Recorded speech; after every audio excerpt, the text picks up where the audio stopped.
ایک صحابی کی بیگم نے کہا یا رسول اللہ میرے خاوند موت کی حالت میں کلمہ نہیں پڑھا جا رہا، علقمہ۔ آپ دوڑے ہوئے گئے، آپ نے کہا بیٹا کلمہ پڑھو، کہا جی نہیں پڑھا جا رہا۔ بول رہے ہیں، کہا جی پڑھا نہیں جا رہا۔ اب کیوں؟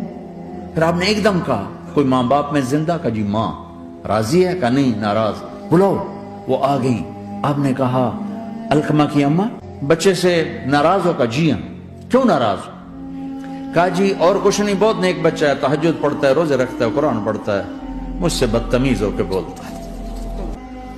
کہا یا رسول اللہ اور کچھ نہیں ہے، بدتمیز ہو کے بولتا ہے۔ تو آپ نے کہا معاف کر دے۔ کہا میرا دل ٹوٹا ہوا ہے۔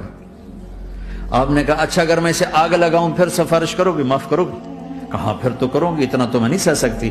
کہ اگر تو نے معاف نہ کیا تو سیدھا اللہ کی آگ میں جائے گا۔ ہے کون؟ صحابی۔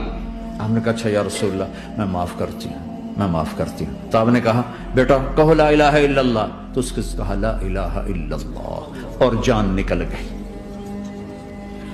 پھر آپ نے اس کا جنازہ پڑھا اور اس کے دفن میں شریک ہوئے، قبر تک گئے۔ پھر آپ نے دفن کے بعد اعلان کیا جس نے ماں باپ کو دکھ دیا اس پہ اللہ کی لعنت، فرشتوں کی لعنت، زمین آسمان کی لعنت۔ نہ نماز قبول ہے، نہ روزہ قبول ہے، نہ صدقہ قبول ہے۔